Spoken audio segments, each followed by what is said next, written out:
Hello everyone, today I would like to talk about one of the greatest Souls-like games that probably all of us know, and if not, then that's fine, because by the end of this video you will have some base foundation about the game called Elden Ring.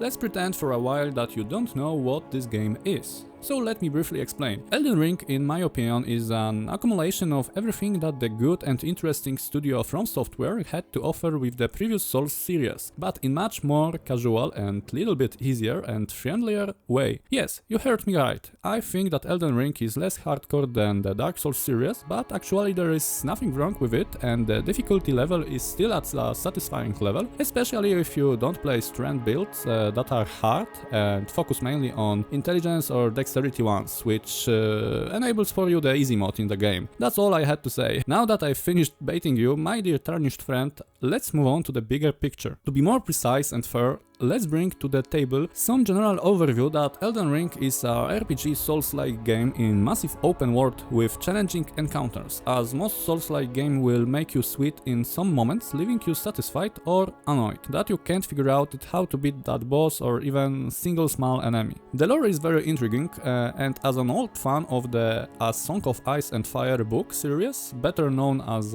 Game of Thrones, it's worth pointing out that George R.R. Martin was actively involved in creating the basic foundation of the background story. Of course, Hidetaka Miyazaki and his team at From Software wrote the whole story. The story itself, as in Dark Souls, is initially hard to grasp, and we literally land in the world that will doom us behind every corner. But with overall progression, we can piece it together into a very grand story, full of intrigue and plot twists, with rich characters and their amazing backgrounds. I'm not going to go into too much detail about the lore, because even after beating the game twice and reading a lot about the story on the network that the community has put together, it's so complex that I would still be missing some crucial parts of it, and I don't think it will be fair to do such a detailed lore review, because as with previous Dark Souls games in Elden Ring, a lot is left up to our interpretation, so let's just break it down into some basics. Talking about lore in a game like this is especially difficult, and I respect all the challengers in the community who can interpret it to a level I can only dream of at the moment. That said, I'm going to keep this short and simple, but you should be ready for some spoilers now, so feel free to skip to the next part if you don't want to hear about them. Speaking of lore, the action begins with the storyteller telling us the tale of the Shattering, an event that was a devastating war between the children of Queen Marika, known as the demigods of the lands between. One dark night, in the depths of winter, a group of unknown assassins sneaked through the lands between. This so-called full covenant took the lives of many demigods and annihilated many of Good Queen's relatives. Everything changed with the loss of Godwyn the Golden, the Elden Lord who held the Elden Ring. After his death, the Elden Ring was shattered somehow, and with it, the order of the world.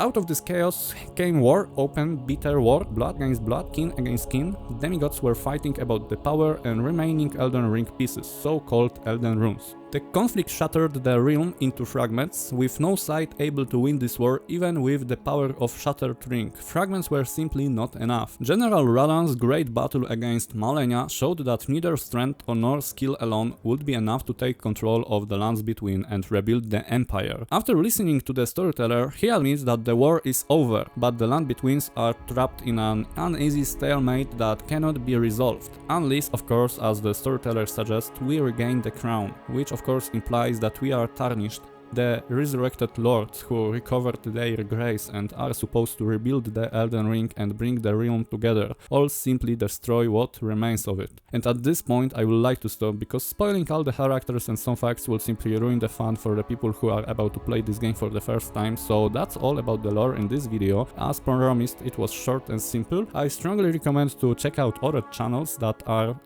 basically focusing mainly on the lore itself. They are having very interesting interpretation that could give you some hints if you already played the game and let you see even more in the background of the story.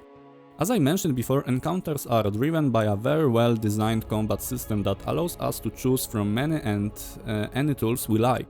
By that I mean each weapon, skill or spell has its requirements and some predefined movesets or casting times. The variety of all this creates an interesting opening for immersive and overall cool builds. This is something that identifies you as a Souls player, and I think this aspect of the gameplay is something I enjoy the most in this type of game. Do you feel like you want to build a base mage? Fine.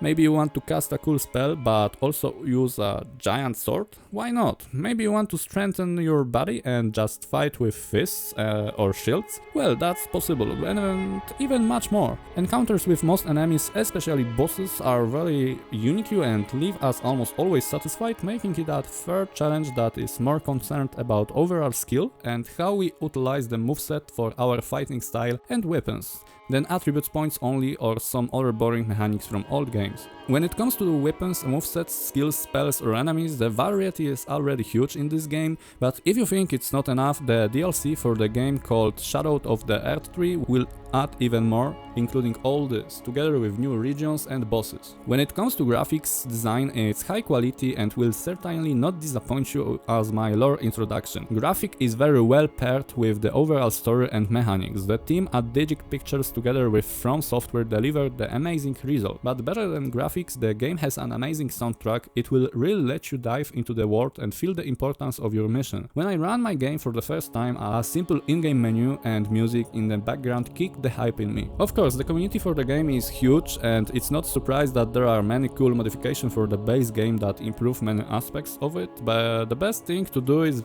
just search any modding website and see for yourself. I love how modders add so many improvements and effects to the already huge weapon and animation system. You can literally be Naruto in this game if you want. For more information, I recommend checking out the official Elden Ring Discord or Nexus Mods website. As for my personal experience, I can say that the support for game controllers was very good, maybe even better than in the Dark Souls. I had a lot of fun exploring the world and it was always amazing thanks to the uncertainty behind every corner, supported by amazing graphics, level or music design. The story, like in any other Souls game from Software, left a lot of possibilities for its own interpretation, letting us feel the immersion better. Apart from that, I had even more fun with all the weapons, builds and ideas on how to make PvE better.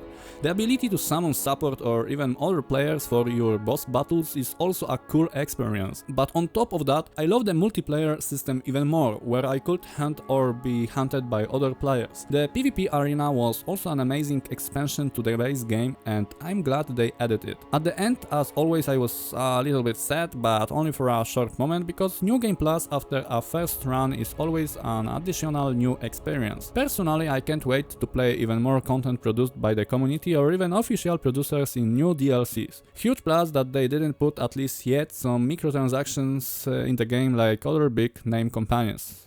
Wrapping all this, I would say that I highly recommend it for anyone who enjoys dark, grim RPG Souls-like games in the open world with cool builds and amazing story on top of quality design. In the end, I want to say that the game is really amazing and it will remain forever in maps of RPG history as something very positive. I am very grateful for your time, my dear viewer, and it means a lot to me, especially if you leave a comment, like or even subscribe. Thanks again, see you next time, cheers!